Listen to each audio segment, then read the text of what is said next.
ทุกท่านกำลังเข้าสู่สัมมนาออนไลน์หัวข้อพื้นฐาน Psychometric Chart และการควบคุมความชื้นบรรยายโดยแสงเหนือเลิศอัศจรรย์ก่อนเข้าสู่เนื้อหาก่อนอื่นก็ต้องขอบคุณกลุ่มบริษัท ARM Solution ที่ให้การสนับสนุนการจัดทำคลิปวิดีโอสอนซึ่ง ARM Solution เป็นผู้จำหน่ายและให้บริการด้านพลังงานสะอาดและเป็นบริษัทข้ามชาติจากไต้หวันที่มีสำนักงานในประเทศไทยโดยให้บริการให้คำปรึกษาสำรวจออกแบบติดตั้งระบบโซลาร์เซลล์และ EV Charger ครบวงจรและยังเป็นตัวแทนและจำหน่ายอุปกรณ์เก็บพลังงานไฟฟ้าและอินเวอร์เตอร์แบรนด์หัวเว่ยรวมทั้งแผงโซลาร์เซลล์ยูริโกที่ใช้ในระบบโซลาร์ PV ด้วยประสบการณ์มากกว่า 25 ปีในการทำงานด้านนี้และมีผลงานทั้งในจีนและไต้หวันท่านจึงมั่นใจความเป็นมืออาชีพในการให้บริการได้อย่างแน่นอนสนใจติดต่อคอนแทคที่ขึ้นด้านล่างนี้ได้เลยนะครับทิ้งท้ายฝากข้อคิดดีๆจากผู้สนับสนุนการประยุกต์ความรู้เพื่อใช้ในการทำงานได้จริงนั่นคือประโยชน์ที่ได้รับอย่างแท้จริง ARMS Solution ชื่อนี้คุณมั่นใจโอเคครับทีนี้เรายังอยู่ในพาร์ท 2อยู่มาต่อในส่วนของ Psychometric Chart กันนะครับเริ่มเข้าสู่ Psychometric Chart แล้วเขาก็บอกว่าPsychometric Chart เนี่ยคืออะไรนะครับPsychometric Chart เนี่ยก็คือหรือแผนภาพ Psychometric นะครับถ้าแปลเป็นไทยนะก็คือแผนภาพหรือแผนภูมิ Psychometric นะครับคือเครื่องมือที่ใช้ในการแสดงคุณสมบัติทางกายภาพนะครับและพลังงานของอากาศนะครับก็คืออากาศชื้นแหละที่มีความชื้นหมายความว่าของอากาศชื้นเรานี่แหละมันช่วยให้เราสามารถที่จะดูและเข้าใจความสัมพันธ์ระหว่างอุณหภูมิความชื้นความดันและพลังงานต่างๆของอากาศได้อย่างชัดเจนแล้วก็เอาไปใช้ได้นั่นเองนะครับในกราฟนี้บอกอะไรบ้างกราฟไซโคเมตริกเนี่ยหรือแผนภูมิไซโคเมตริกเนี่ยรูปแบบเนี่ยมันก็จะมีทั้งแบบเป็นลักษณะแบบอย่างเงี้ยแนวแบบรูปร่างหน้าตาอย่างเงี้ยหรือบางทีอาจจะเป็นผมเรียกแบบนี้แนวนอนแล้วกันผมมักจะเรียกแบบนี้แนวนอนเชฟมันนะแต่ว่าบางทีมันอาจจะไปอยู่ในทิศทางอื่นก็ได้นะมันอาจจะเป็นแนวออกแนวตั้งๆนิดนึงอะไรเงี้ยก็แล้วแต่ว่าเขาดีไซน์ตำแหน่งหรือ layout มันอย่างไรเพียงแต่ว่า Psychometric Chart โดยส่วนใหญ่ทั่วไปที่เรานิยมใช้กันแล้วก็คุ้นเคยเนี่ยมันจะเป็นรูปร่างหน้าตาเนี่ยเป็นแบบนี้แหละนะครับแต่ว่าอาจจะตรงนี้แคบตรงนี้กว้างต่างกันบ้างนิดหน่อยนะแล้วแต่ว่าเป็นของที่ไหนสร้างขึ้นมานะครับแต่พื้นฐานแล้วหลักการเนี่ยก็คงเหมือนกันนะครับเราลองมาดูว่า Psychometric เนี่ยในภาพตัวนี้เขาบอกค่าอะไรบ้างนะครับค่าที่เราระบุใน Psychometric เนี่ยก็จะเป็นค่าที่เราได้คุยกันมาก่อนหน้านั้นนะครับก็คือPsychometric Parameter จำได้ใช่ไหมครับก็จะนำเอามาระบุในนี้แหละนะครับด้านล่างสุดแนวนอนเนี่ยคือ Diebold Temperature นะครับอันนี้บางทีผมทับศัพท์ไปเลยนะไม่พูดซ้ำว่าอุณหภูมิกระป๋อแห้งเพราะมันจะยาวเวลาพูด Diebold นะครับอยู่ด้านล่างนะครับถ้าเราอ่านเวลาเราจะอ่านค่าเนี่ยเราจะอ่านอย่างไรผมเริ่มต้นอย่างนี้ก่อนถ้าจะอ่านภาพเนี่ยเรามาอ่าน Diebold เลยอย่างเงี้ยไม่ได้เวลาจะอธิบายก็อาจจะพูดกำหนด State Point หรือจุดก่อนนะครับก็จะง่ายกว่าจะเข้าใจง่ายกว่าState Point หรือจุดตรงนี้ใช่ไหมครับเนี่ยเขาเขียนไว้ State Point ตรงนี้เวลาเราจะอ่านค่านะครับเราก็ต้องกำหนดจุดก่อนเสร็จแล้วเราจะอ่านค่าไหนบ้างสมมุติเราอ่านตัวDiebold แล้วก็ลากตั้งฉากลงมาเลยด้านล่างเลยถูกไหมครับเราก็อ่าน Diebold ตรงข้างล่างถ้าเราต้องการอ่านตัว Wedgebold Wedgebold ก็คือลากไปทางด้านขนานขึ้นบนนะครับจากจุดตรงเนี้ยหรือใช้คำว่าจากส่วนล่างเนี่ยนะครับทะแยงขึ้นไปข้างบนนะครับทะแยงมุมนะไม่ใช่ขนานผู้ผิดก็คือขนานกับเส้นที่มันทะแยงอยู่แหละนะครับทะแยงขึ้นข้างบนก็คือเวทเบลมันจะมีเส้นกำกับอยู่แล้วให้เราเห็นแนวลายเส้นอยู่แล้วนะครับก็คือจะใช้คำว่าขนานไปก็ได้หรือทะแยงไปก็แล้วแต่นะครับขึ้นไปด้านบนตัวนี้ก็จะอ่านเป็นเวทเบลนะครับดิวพอยต์เวลาจะอ่านดิวพอยต์เนี่ยณจุดเดียวกันนะเราก็จะอ่านค่าดิวพอยต์ณสภาวะอากาศตรงเนี้ยให้เราลากมาตัดนะครับลากตามแนวนอนมาเลยตัดกับเส้นโค้งตรงนี้เส้นโค้งตรงนี้คือเส้น saturation curve หรือเส้นอิ่มตัวของอากาศนะครับการเส้นที่จะควบแน่นนั่นเองนะครับความชื้นสัมผัสตรงนี้ก็คือ 100% RH นะครับเราก็จะได้ dew point ตรงจุดนี้ถ้าเราต้องการอ่าน relative humidity หรือ RH เราก็จะอ่านตามแนว curve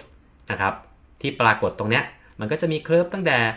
เปอร์เซ็นต์10% 20 30 40 50ไล่ไปจนถึงตรงเส้นสุดท้ายคือเส้นอิ่มตัวคือ 100% นะครับเพราะฉะนั้นเราอ่าน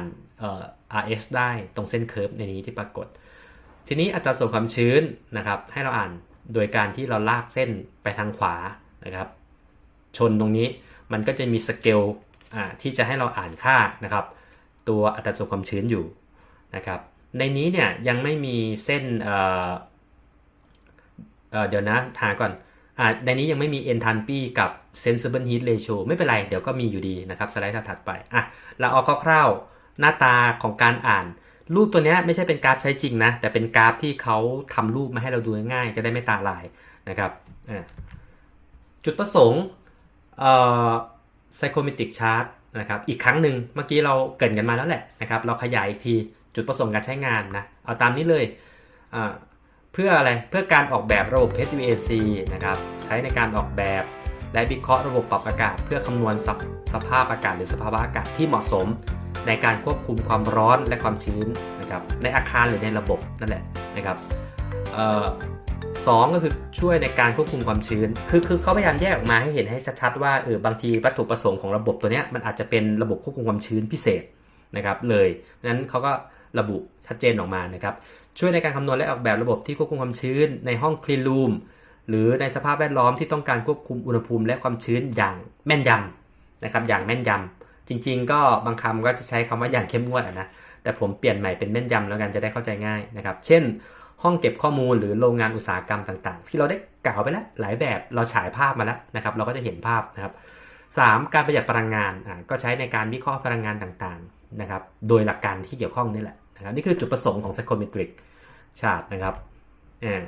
คราวนี้ state point เมื่อกี้ก็คือจุดที่พิจารณาแหละว่าขยายเพิ่มจากเมื่อกี้นิดนึงว่าเวลาเราใช้ psychometric เนี่ยเราก็จะต้องมีจุดที่เราพิจารณาถูกไหมครับเช่นอุณหภูมิอากาศที่เราออกแบบภายนอกห้องหรือภายนอกอาคารถูกไหมครับอุณหภูมิภายในห้องหรือภายในอาคารนะครับอุณหภูมิภายในท่อลมท่อส่งลมขาส่งขากลับอะไรพวกนี้มันก็จะมี state point หรือจุดสภาวะอากาศหรือ condition นี่ก็คืออันเดียวกันนะ condition ก็คือสภาวะย่อแปลว่าสภาวะถูกไหมครับ condition เนี่ยนะครับ state point เนี่ยมันหมายความว่าการที่เราจะกำหนดจุดที่เป็น state หรือสภาวะการที่อากาศเขาอยู่ใน state หรือสภาวะนั้นๆนั่นเองก็คือเรื่องเดียวกันคือสิ่งเดียวกันนะครับเพราะฉะนั้นตัวที่ผมอธิบายมาก่อนหน้านี้ตัวกราฟนะครับในการอ่านค่าคร่าวๆเนี่ยแล้วก็ต้องเข้าใจเพิ่มเติมว่าเวลาเราจะออกแบบเนี่ยมันมักจะไม่ใช่พิจารณาอากาศจุดเดียวหรอกนะครับยกเว้นว่าเรากำลังคิดว่าเราจะต้องหาตรงเรื่องของอากาศมันคอนเดนซ์มันชื้นเป็นไปได้ที่เราอาจจะลองเอาไปวัดในอากาศภายในห้องภายในจุดเดียวนะครับหรือจุดที่เราพิจารณาว่ามันทำไมมันคอนเดนซ์วะเป็นไปได้เหมือนกันที่เราอาจจะวัดจุดเดียวนะครับแต่โดยส่วนใหญ่แล้วเรามักจะวัดเทียบเราอาจจะวัดจุดนั้นแล้วไปเทียบอะไรสักอย่างหนึ่งเพื่อพิจารณาร่วมเพื่อความแม่นยำอะไรเงี้ยนะครับแต่จุดเดียวก็สามารถรู้ได้ว่าห้องเนี้ยมันชื้นว่ะแล้วมันเกิดคอนเดนซ์ในจุดที่เราไม่อยากให้เกิดมันเกิดจากอะไรวะอะไรเงี้ยเราก็จะต้องไปวัดค่าอุณหภูมินะครับไดเบลและก็อุณหภูมิอื่นๆเหมือนที่ผมบอกไปว่าจริงๆแล้ว psychometric เนี่ยมันมีพารามิเตอร์หลายตัวพารามิเตอร์ที่ปรากฏอยู่ตามสไลด์เนี่ยเราต้องการค่า2ค่านะครับเพื่อที่จะพล็อต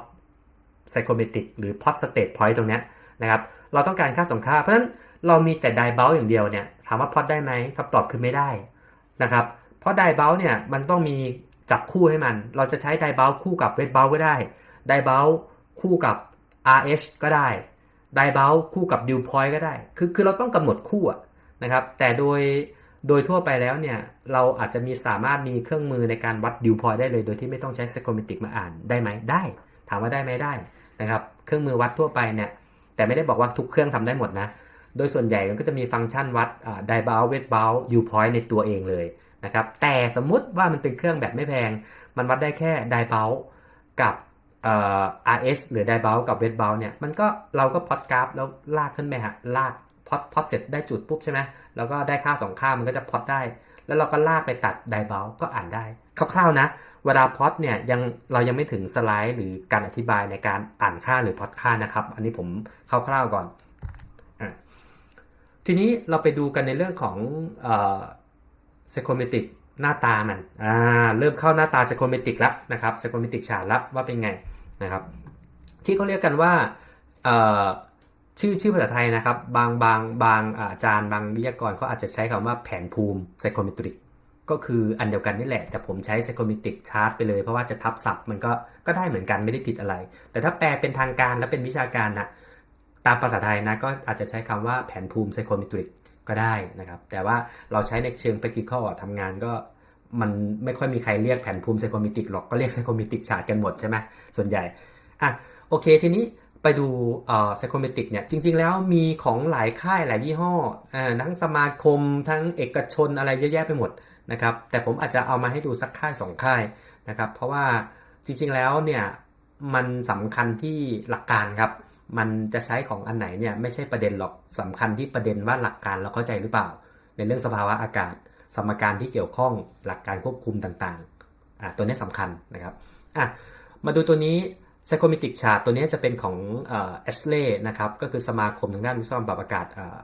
ของอเมริกาเนี่ยนะครับก็จะเป็นหน่วย IP นะที่เราดูตรงนี้เป็นหน่วย IP ผมไม่อธิบายละเอียดนะเพราะว่าหน้าตา Psychometric chart เนี่ยส่วนมากคล้ายๆกันถ้าบอกว่าหน่วย IP หรือว่าหน่วย INSPON เนี่ยมันก็แค่เป็นหน่วย IP ส่วนถ้าเราบอกเป็น SI มันก็แค่เปลี่ยนเป็นหน่วย SI ตัวเลขมันก็จะเปลี่ยนเป็นอีกหน่วยหนึ่งแค่นั้นเองนะครับPsychometricเดี๋ยวหน้านี้เรายังไม่ลงดีเทลเราแค่ให้ดูว่าโอเคหน้าตา psychometric เนี่ยตามที่คุยมาแล้วข้างล่างก็เป็นตัว Diebold นะครับตัวความชื้นสัมพัทธ์ relative humidity ก็คือเนี่ย10 20 30 40น่าจะพอมองเห็นนะในสไลด์แล้วก็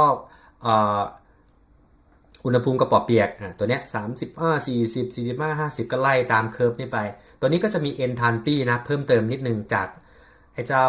ตัวอย่างก่อนหน้ามันจะไม่มีสเกล enthalpy บอกตัวเนี้ย enthalpy หรือตัวพลังงานความร้อนก็แล้วกันในระบบปรับอากาศก็ถือเป็นตัวแทนตัว enthalpy เนี่ยเป็นตัวแทนพลังงานความร้อนนะครับ15 20 25 30 35 40 45 50เนี่ยก็จะเป็นตัวเลขตรงนี้อยู่ย่านนี้อยู่อื่นๆนะครับอื่นๆก็ตามที่ผมอธิบายไปก่อนหน้าแต่ผมยังไม่ลงดีเทลนะครับเอาให้ดูเฉยๆว่าถ้าหน่วยอังกฤษหรือหน่วย inch pound เนี่ยมันเป็นหน้าตาแบบนี้ของ ASHRAE นะครับถ้าเป็นหน่วยเหมือนเดิมหน่วย IP ของทาง Carrier เนี่ยก็เรียกได้ว่า Psychometric เนี่ยผมก็ลืมบอกไปเมื่อกี้ตอนจุดเริ่มต้นของนิยาม Psychometric เนี่ย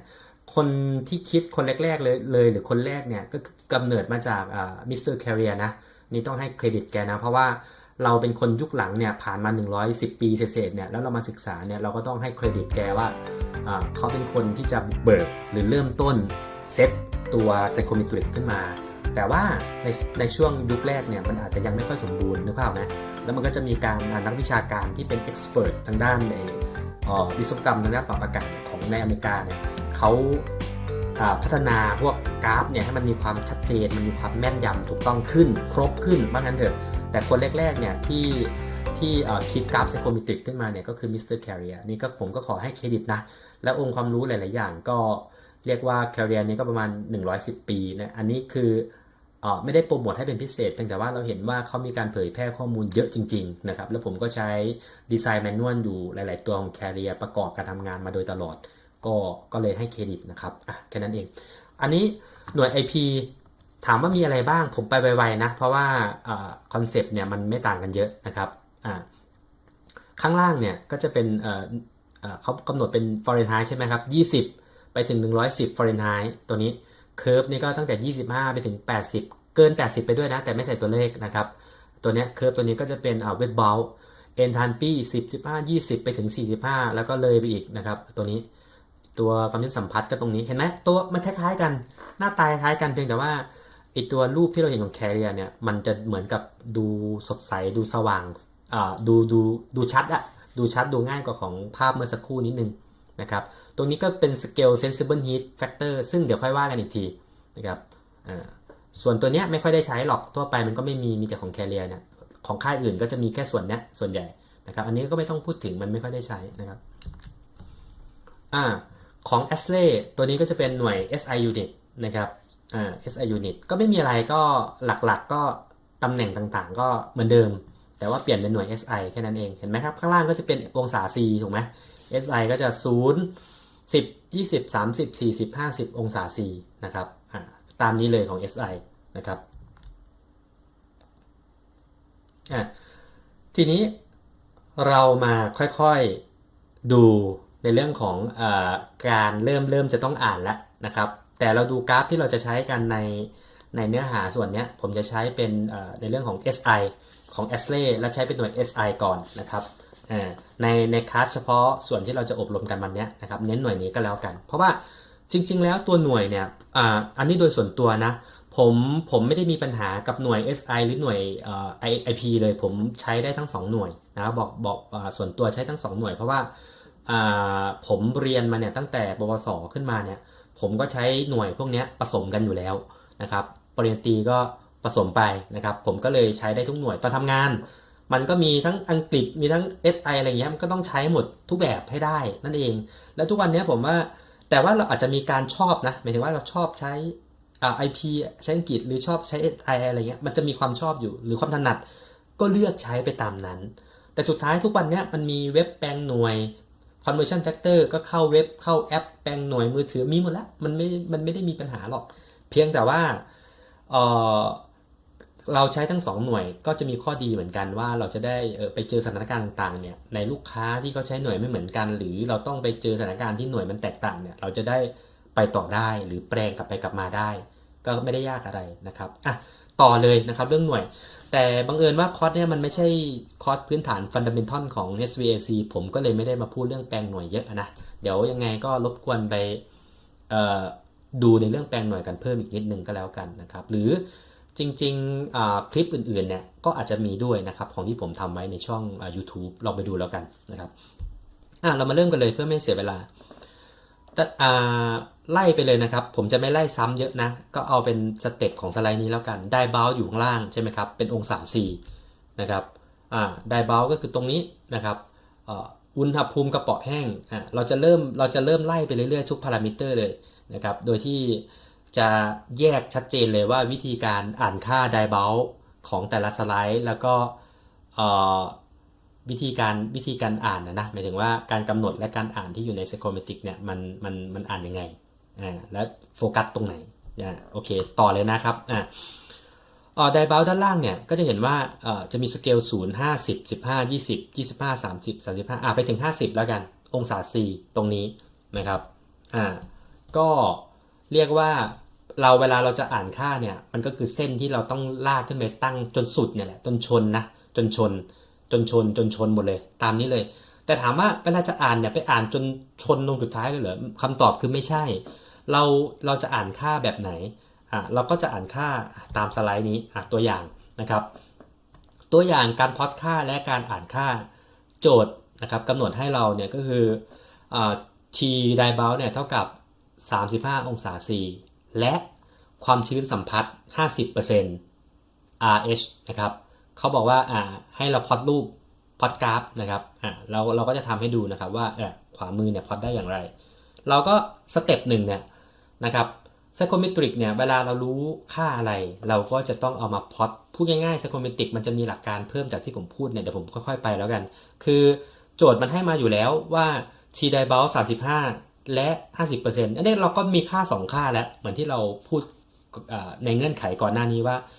ในถ้าเรามีค่า2ค่าเนี่ยเราก็จะพลอต state point หรือจุดได้นะครับเพราะฉะนั้นสเต็ป1เรากำลังพูดถึงไดบาวถูกไหมเรามีไดบาวเราก็มาอ่านไดบาวตรงนี้35ก็อยู่ระหว่าง30กับ40เราก็มาอ่านเอาสิว่าไอ้สเกลตรงเนี้ยมันมีกี่เส้นมันเส้นละ1องศาหรือว่ามันเส้นละสเกลละ2มันแล้วแต่นะมันแล้วแต่หมายความว่าถ้าคุณอ่านค่าตัวสเกลพารามิเตอร์อื่นเนี่ยมันอาจจะเป็นสเกลละ2ก็ได้นะแต่ว่าสเกลไดบาวเนี่ยในหน่วยของ SI ของ Astley ตัวเนี้ยมันเป็นสเกลละ1เราก็มาร์กตรงกลางไว้แล้วเราก็ใช้สมมตินะเราใช้เป็นปริ้นออกมาจากอินเทอร์เน็ตแล้วกันไอ้พวกกราฟพวกนี้สามารถที่จะหาได้นะครับเสิร์ชได้เลยนะครับตามคีย์เลยตัวนี้เลย Psychometric Astley Psychometric Chart SI อะไรเงี้ยขึ้นปุ๊บมันก็ขึ้นแล้วก็ห้อยว่า PDF ไปนิดนึงมันก็จะเด้งแล้วเราก็โหลดแล้วก็ปริ้นออกมาเลยแล้วก็ขีดมือนี่แหละครับง่ายๆส่วนว่า ใครพัฒนาเรียนรู้ไปพอสมควรแล้วเรามีแนวทางที่มีซอฟต์แวร์มีอะไรมาเสริมไม่ค่อยว่ากันสุดท้ายเนี่ยเราต้องเริ่มต้นจากจุดที่ว่ามันนี่แหละครับใช้กระดาษพอตเนี่ยผมว่าง่ายสุดแล้วและเป็นพื้นฐานของการศึกษาทั้งหมดนะครับก่อนที่เราจะไปลงทุนเพิ่มเติมอื่นๆนะ35 องศา C แล้วเราก็ขีดลากขึ้นไปเลยนะครับลากขึ้นไปเรารู้อยู่แล้วนี่ว่าเส้น50มันอยู่ตรงนี้ใช่ไหมครับ50% RH เนี่ยเรารู้อยู่แล้วนี่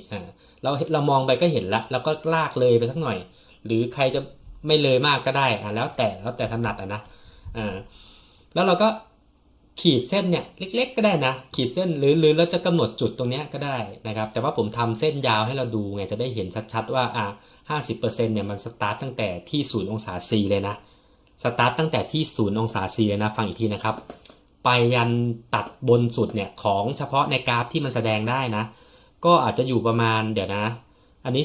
45มันก็อยู่ประมาณ44กว่า44.5ประมาณนะครับที่50% RH นะแต่ว่าถ้าที่เปอร์เซ็นต์ RH อื่นๆก็ว่ากันไปขึ้นอยู่กับว่าเราพิจารณาจุดไหนนะครับเราก็จะได้ตรงนี้ถูกไหมสเตทพอยต์ปึ๊บสเตทพอยต์จุดนี้ทีนี้เวลาเราจะอ่านค่าอื่นเราทำไงเราก็สามารถที่จะอ่านค่าสมมุติต้องการอ่านค่าเวทเบลเราก็ลากขึ้นมาตรงนี้ถูกไหมครับเราก็ลากขึ้นมาตรงนี้ได้เวทเบลนะครับ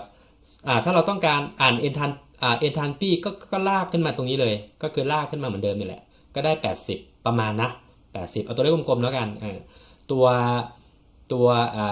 เมื่อกี้อะไรนะเวทเบลก็อาจจะประมาณสมมติเราดูสเกลเนี่ยผมค่อยๆไปช้าๆนะเพราะไซโครเมตริกมันยากตรงจินตนาการกับตรงวิเคราะห์พวกนี้แหละมันต้องค่อยๆไล่นะครับ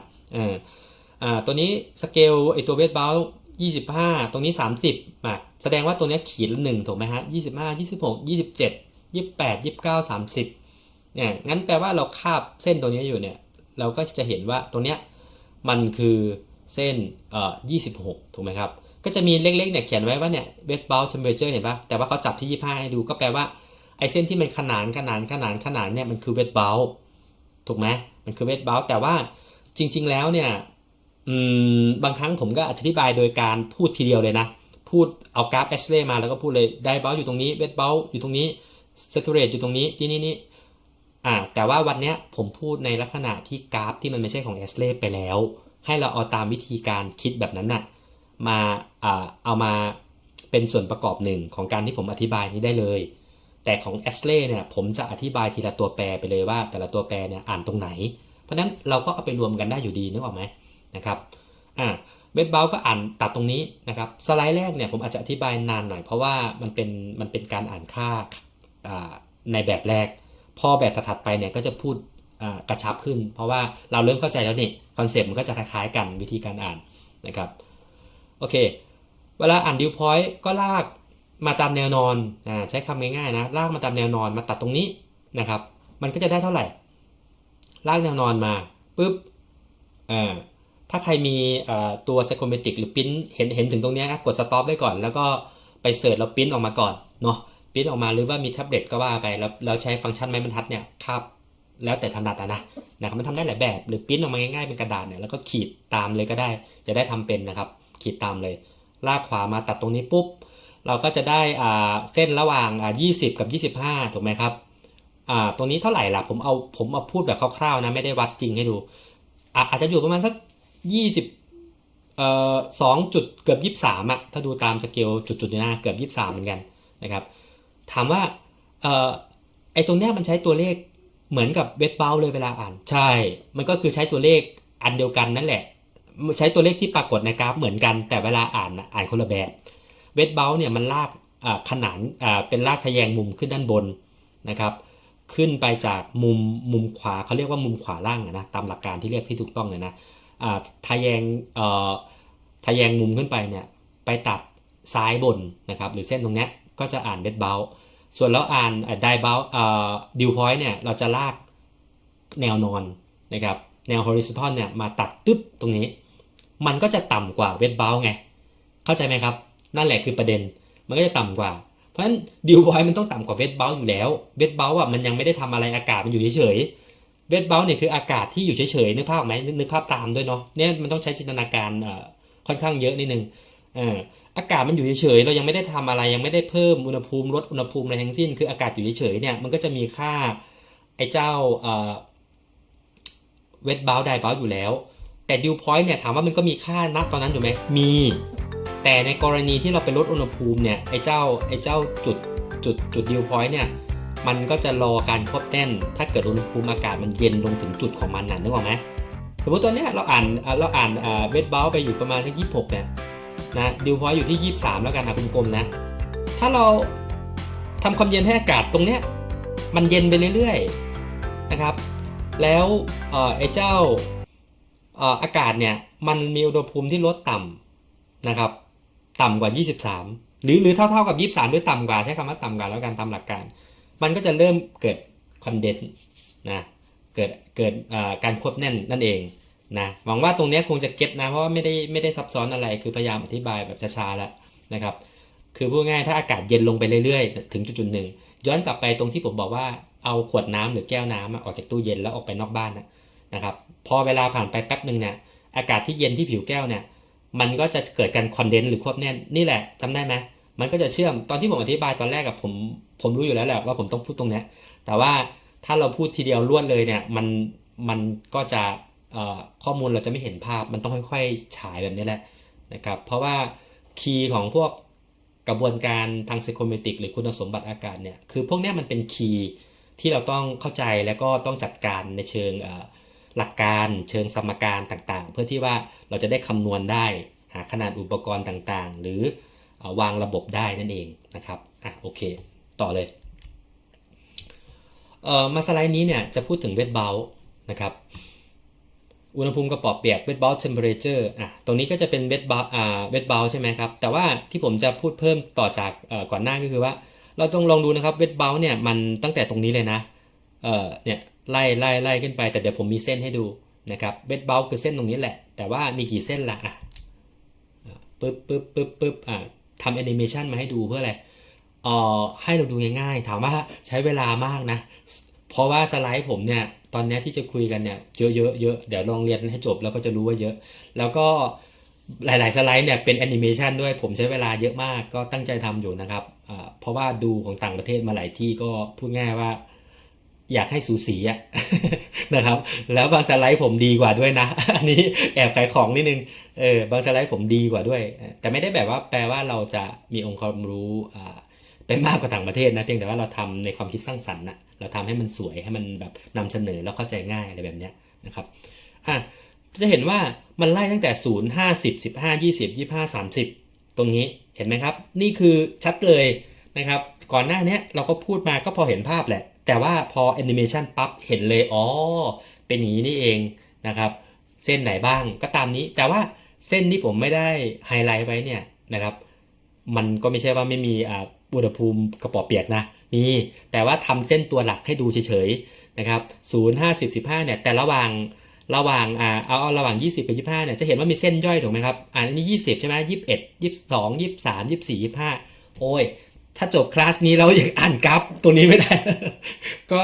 คงจะไม่รู้จะว่าไงแล้วครับต้องอ่านได้แล้วแหละโอ้โหเอากันละเอียดอยู่นั้นเนี่ยนะครับโอเคเพราะนั้นเนี่ยเวทเบลก็จะอ่านจะมีเส้นประมาณนี้นะครับทีนี้วิธีการพล็อตเวทเบลเขาบอกว่าให้อุณหภูมิกระป๋อเปียกเนี่ยมา30 องศาซีนะครับแล้วก็ความชื้นสัมพัทธ์เนี่ย 50% นะให้เราลองพล็อตกราฟดูสิเราเริ่มแรกเลยให้ทำไงเราก็ต้องทำการลากหรือพล็อตในส่วนของเส้นที่เป็นเวทเบลก่อนเส้นเวทเบลเนี่ยบางคนอาจจะบอกว่าฉันเล็งจากข้างบน30ลงมาข้างล่างทะแยงลงมาข้างล่างสะดวกบางคนอาจจะบอกว่ามันก็